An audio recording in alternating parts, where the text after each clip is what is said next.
All right, 3, 2, and we're back, ladies and gentlemen. We are going to do a little beginner's guide to Formula One and motor racing in general today. We'll look at what the flags mean. So, you've probably seen the yellow, green, blue flags that they wave the track marshals, right, when the cars are out, right? Now, normally it's hard to see them on screen, but then every now and then you'd see them, right? So, yeah, some of the commentators, they do explain them, but we're going to go through all of them today, all right? And we're going to explain how the safety car works. In other words, why they do a virtual safety car versus a full safety car, right? These are some of the elements that you really need to know and pay attention and learn as a racing driver.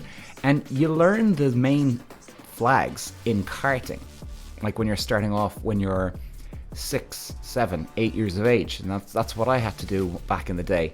So you really need to know your flags. Like, you can't just go out on the track and not know, because all of a sudden you could get docked and you could get into an accident, God forbid, if you don't know what they mean. But I mean, they're quite easy. So, but we're going to go through them anyway, and I have a list of them here just in case I forget any of the flags, because I want to make sure you guys know. And like, you do learn about the safety car when you get to car racing. Like, you wouldn't really have a safety car in karting. No. It depends on the track. For instance, when I was a kid, when I was racing the 100cc karts, we do 100 miles an hour, 110 even, depending, at a certain track called Mondello in Dublin. Now, that was actually a car racing track. So the thing is that was such a big track, and it was stretched out. It was long, it was wide. And in terms of, it was so wide, you could fit about 8 to 9 karts next to each other. That never happens, but like, if you had to, you could do probably even more, maybe 10, maybe fucking even more, depending just how wide the track is. But again, these are just the things that you'd learn, and we didn't really learn much when it comes to the safety car in karting, because you'd have it once or twice every now and then. But it really applies when you get into the Formula Ford, Formula 3, Formula 2, Formula 1. So we'll go through them. And I think it's a good guide, because a lot of people these days, especially since Drive to Survive, of course, that a lot of people have got into it now. It's amazing the response from Drive to Survive. I mean, when I was racing, guys, no one gave a shit that I was racing in karting or motor racing. I mean, people go, "Oh, so you're that racing driver dude, right?" Yeah. Oh, right. Yeah. How's it going? Good? Yeah. Oh, that's good to know. So what's your next plant, lad? There, no one gave a fuck. So, but it's amazing now. Now people are saying, "So Peter, that's the stuff you tried to race or did racing, right?"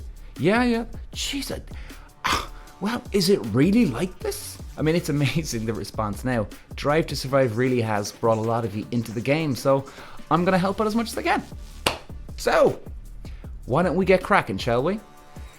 So, let's look at the flags first off, and then we'll get into the virtual safety car and then the full safety car, and why they execute a virtual safety car versus a full safety car, okay? So, we'll start with the flags.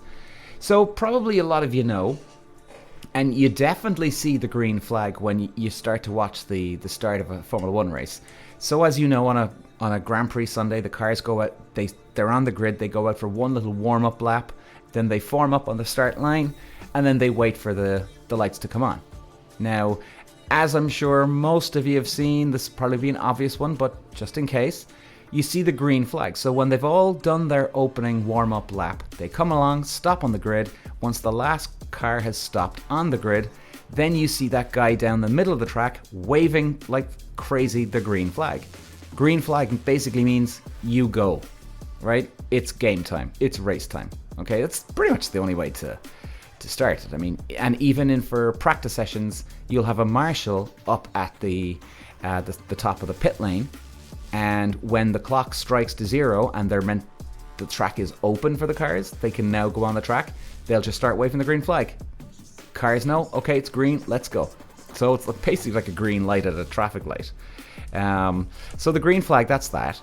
Then you've got the blue flag. Now the blue flag, there's two variations of a blue flag, you could say. So a blue flag means that a faster car is approaching you and you should let them overtake you. Okay? So depending on the severity of it, in other words, this will happen if you're a backmarker. Now, a backmarker basically means you could be getting lapped in a race. Okay? And then, therefore, they'll send that out. Now, we'll start with the normal blue flag, the stationary blue flag. In other words, the marshal will just... Now, if you're watching me on YouTube, you'll see what I'm doing here, but the marshal will just hold it out, just as it, just frozen in position, blue flag. That means a faster car is about to overtake you. Now, it might not be on your bumper. It might be coming up you. It might be about maybe 2 corners away, but he's giving you notice, right? So the car now knows, okay, right, well, fine. Look in my mirrors. Let's check who's coming up. I have to let them overtake.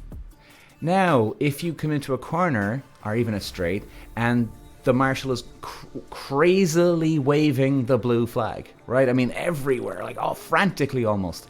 That means that the guy behind you is quick and he's coming up and he's right on your ass. So, like, you need to do immediate action. Like, really, even if with a stationary blue flag, you need to be taking action anyway. You need to be looking in the mirrors, pulling over anyway, okay? But the waving like crazy, frantic, lunatic marshal waving the blue flag, you need to be instantly pulling over and slowing down and letting the guy behind pass. Because the chances are, if you don't, 1, you could cause a crash. 2, you could probably get even penalized or black flagged from the race. Now we'll go through the black flag in a minute. In other words, disqualified. So that's what the blue flag is. Now, okay, let's have a look. Now, you see, they're always going on about... Yeah, I'm just looking at the list here. Okay, now, white flagged. Right. That informs the driver that there's a much slower vehicle ahead. And it's sometimes seen at practice sessions, but it's not really. I mean, especially in my day, you don't see a white flag much. Okay? Because even with the white flag, a lot of the teams these days will signal to their driver, hey guys, hey Max, turn 4 ahead, 2 corners ahead, there's somebody, or whatever it is, right? Or they'll just use the lights themselves. So actually that's an important thing to notice as well, to remember too, guys, that the flags that I'm calling out, so even the green and the blue flag already now, a lot of the times they'll use lights for that as well. So depending on the track, normally they should, right? They should use lights, but sometimes they don't. Now, yellow flag with red stripes. So it's a motionless striped yellow-red flag. Now, there's been a deterioration in grip levels due to oil or water on the track ahead.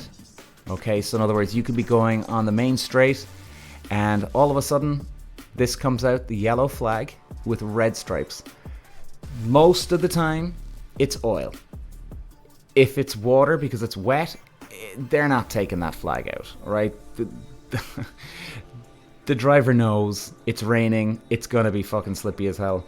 But if there's oil ahead, and it does happen sometimes, so the driver really's gotta pay attention to that one, because you could go into a bend at 110, 115 miles an hour and boom, you're gone. So that's the yellow flag with red stripes. Now, the yellow flag.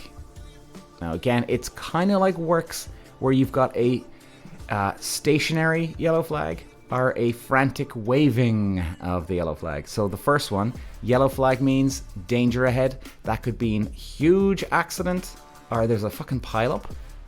Either way, if you see a stationary yellow flag, you're probably 1, maybe 2, even 3 corners before the accident or the scene, incident, whatever you want to call it. And you got to be careful. Now, normally you see this can can trick a lot of drivers, and I wouldn't say trick as in it's a deliberate trick that the FIA pull on drivers, but you do have to pay attention, and 99% of the time you gotta slow the fuck down. Now, if it's a stationary yellow flag and you're not in that corner, what they can do is they can penalize you if you don't slow down. I get it, depending. Sometimes you can actually get away with it. And I think they just basically, they dictate that off how far away you are, how fast you're going. And then you've got the frantically waving, panicked psycho marshal who's frantically waving the yellow flag. That means there's a big fucking accident ahead, or you're right on top of it and you gotta slow the fuck down big time. And I can tell you now, if a driver sees a frantic marshal waving that yellow flag around, oh, we know exactly what's going on. And if you don't slow down, guys, you're gonna get penalized. And in fact, a lot of the time you could even get disqualified from the race, because you could just add to that fucking incident. So, frantically waving yellow flag, there's an accident ahead. So, that's it in case you're wondering. Now, the red flag. I think we've all seen the red flag, right? They definitely have the lights for this one. So the red flag means the session has stopped. So you've seen that in probably practice, qualifying, race. Okay, and they normally show it anyway. It's probably a very obvious one to you, but we'll call it out anyway. Red flag, session stop. There's a big accident on the track. There could be a huge oil burst, oil leak on the track somewhere. And I mean, it's so bad that there's no way they can have drivers go through there. And the marshals will be on the fucking track going, slow down, almost blocking the track, depending on how bad it is, of course.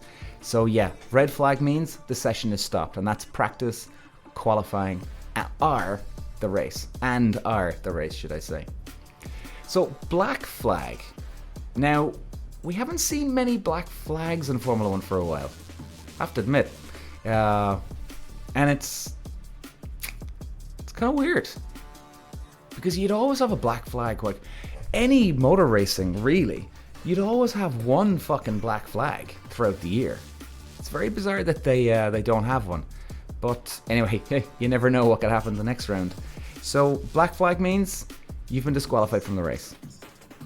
You're obviously dangerous driving, you've bumped someone off the track, and you've been warned, and you just keep going anyway, like some drunken fucking sailor at the wheel. Oh, fuck, I don't give a shit. And you're done. You're toast. Like, you're out. And then depending on how bad the severity is, you might even get docked for a couple of races after that. Now, luckily, I'm trying to think now here on the fly here, on the spot. Has there been anyone really bad? There hasn't been for a while now. I have to say that you go, Jesus Christ, lads, what the fuck?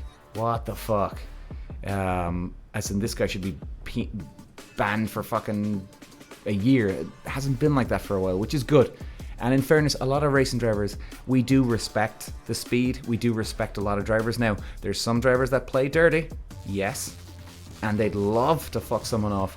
But really, we do have, what would you say, an unwritten rule that we have certain respect for drivers, and we don't want to fucking have a big crash with you. You know, we don't. It's as simple as that. We don't have a death wish or anything, so that's why you wouldn't see, I suppose, really many black flags, I guess, because of that respect we have. Okay, black flag with an orange disc. Now, that orange disc would be basically an orange circle in the center of a black flag. So that means that you got a mechanical problem. Now, you could have a wing falling off the car. You might know it's falling off and you're going to come in, but maybe you don't. I mean, sometimes even in a kart or a car, you could be going around the track and you might feel that the car's a bit off, or this, hey, what the fuck's going on? And you're radio back into the team. And now the team, 99.99% of the time, they're going to know. Okay? But sometimes you never know, right? You just never know. So a black flag with an orange disc, mechanical problem. Now, I mean, that could be anything from your tire is falling off the back, or it's a bit loose. Your wing is loose. Your your side pod, which is the side part of the car, and it's got that hole in it, okay? That would be the side pod where air comes in. Anything like that could be loose, and the problem is that they'll wave that frantically because the last thing they want is a part of your car falling off and hitting another car, or God forbid, an audience member, and it flies into the audience, the stadium. So that very, very rarely happens. So, let's not get carried away. Checkered flag. Now, the checkered flag, I'm sure most of you know that one. Blue and white, stripy flag. That's the end of the race. And once you pass that, race is over. So, let's get to the safety car. And I'm excited about this one because especially what happened in 2021 with Verstappen and Hamilton on that last lap. Now I'm going to go through exactly what happened that day and why that was such an important part to explain how... Oh, I'm sorry, guys, I'm just jotting down my notes here. I'm crossing them off as I go. As in, job done. And how important that race was to explain what a safety car does. Okay, so you have two types of safety car. You got the virtual safety car, and you've got the full safety car. So let's start with the virtual. Virtual basically means that there's an incident on the track, somebody's gone off. Now, most of the time, it's not a big accident because the drivers have to slow down to 40% of their speed.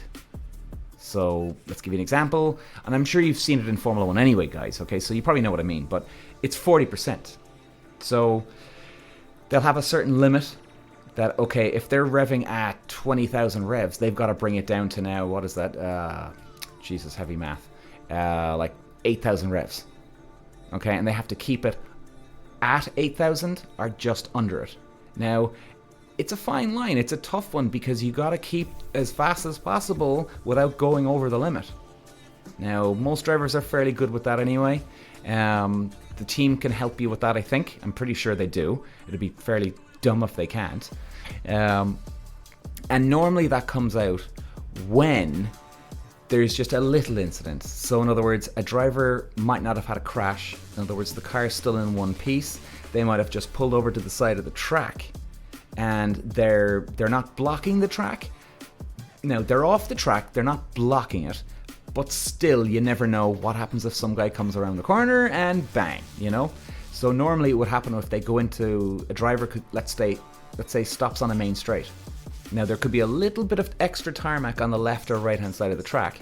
The driver pulls in, and then all it takes is just a couple of stewards, marshals, to come over, push the car forward maybe 100 meters, 100 yards, and then just tuck it in behind an Armco barrier, right? So in other words, they can get to it, they can get the car off the track fully within maybe a minute or two. So that's why they'll go, okay, lads, we don't need a big safety car right now.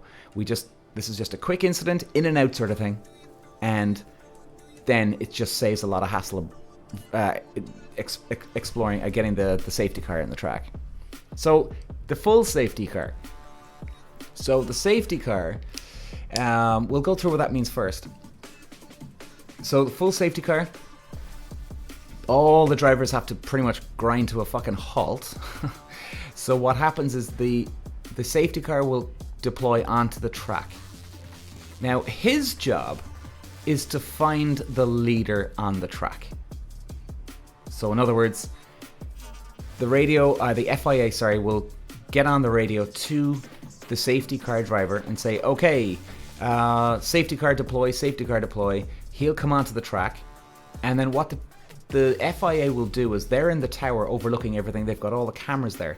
Now, they're going to be doing one job, getting the safety car driver to pick up where the lead driver is on the track and stay in front of the leader. Now, this might be obvious to some people, maybe not.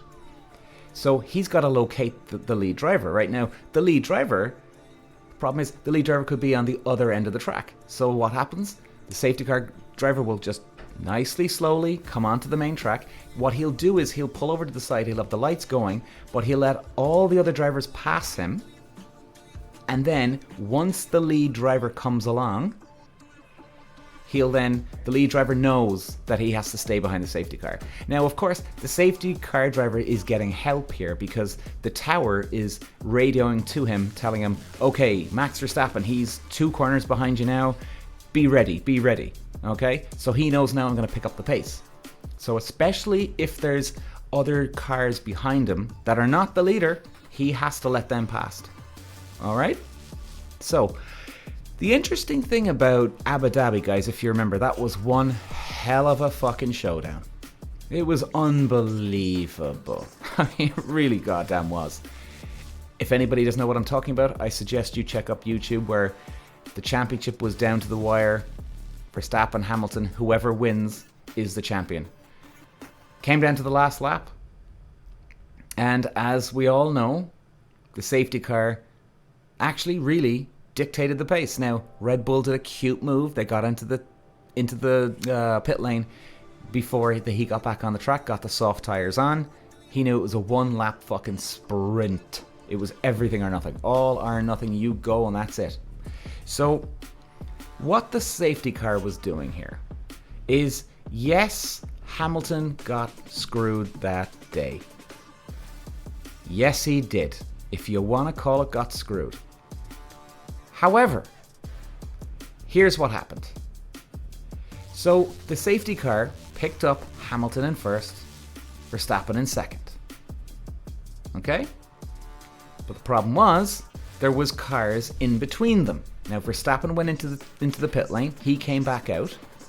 So safety car was in front of Hamilton, because he was the leader. So Hamilton was right behind the safety car, but then there was other back markers behind Hamilton.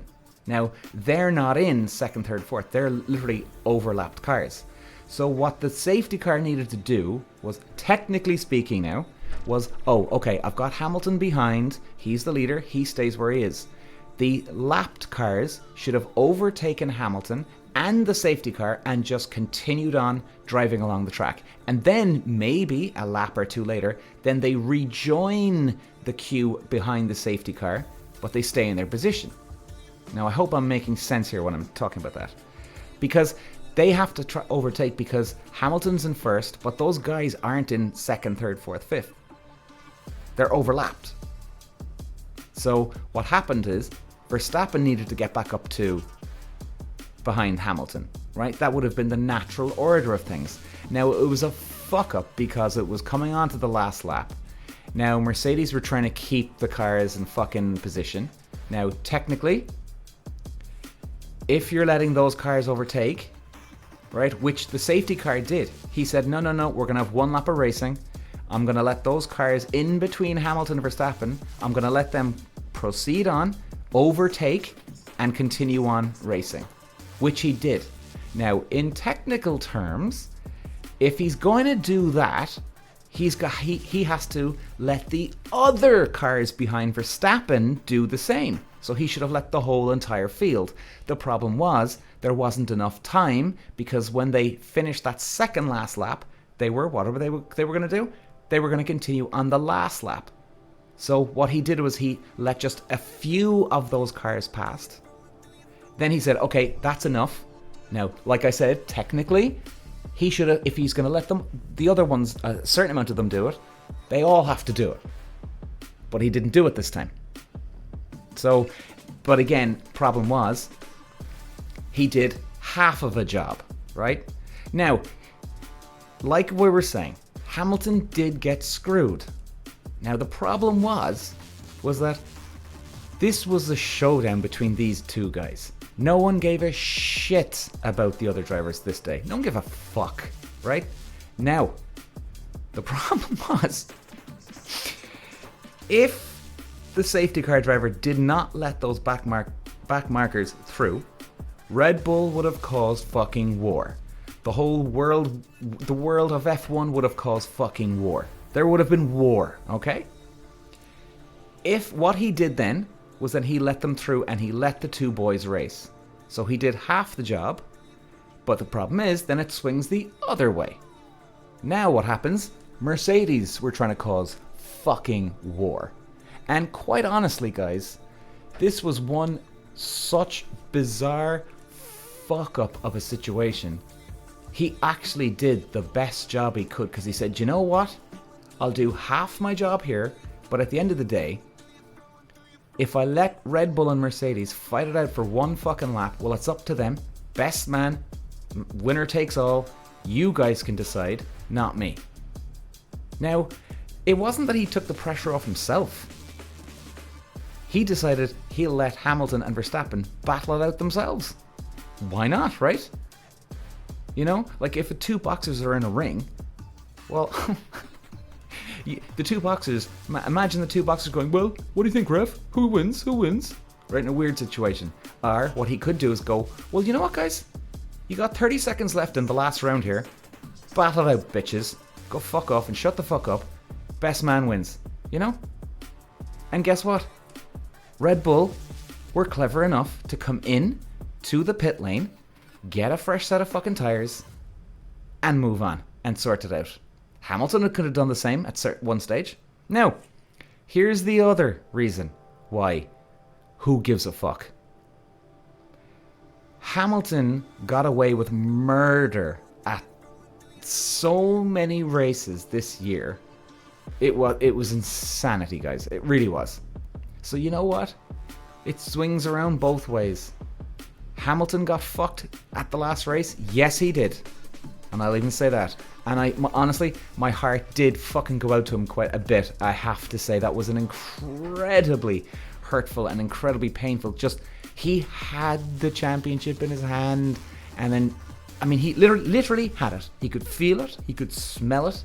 It was sinking in. This is it. It's all over. I've got the 8th World Championship.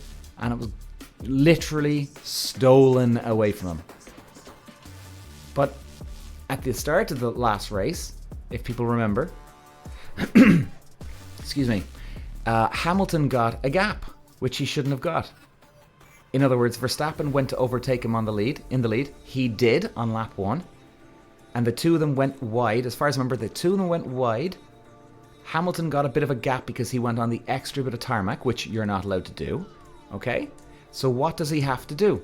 Hamilton had to technically give up his space because he had an unfair advantage of overtaking Verstappen. Right? He has to give up the space and go, no, you didn't do it the fair way. You didn't pass him the fair way.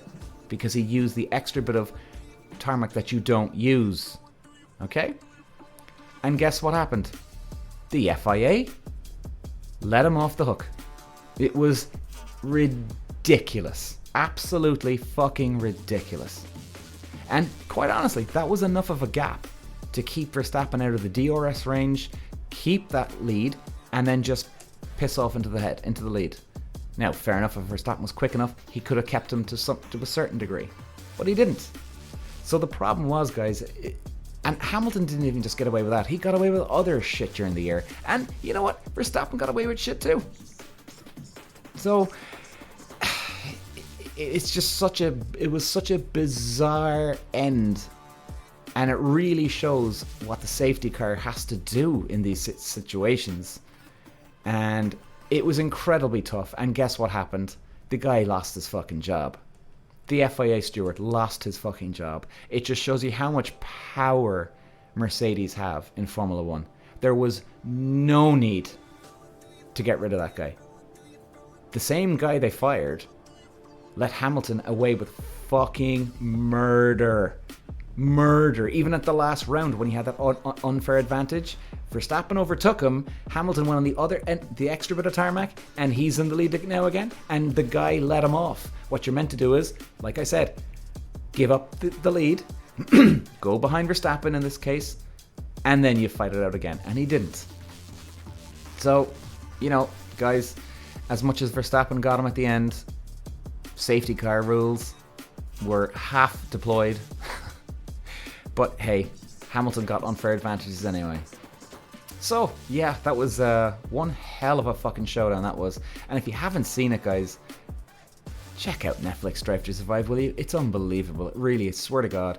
All it takes is about 3, maybe 4 episodes to really get hooked. Okay, and yeah, there's nothing more I can say about Netflix Drive to Survive. It's an unbelievable program. On Netflix, there's 5 seasons. Definitely check it out. So guys, I'm going to love you and leave you. I hope that helps when you watch F1, and I will speak to you again. Bye.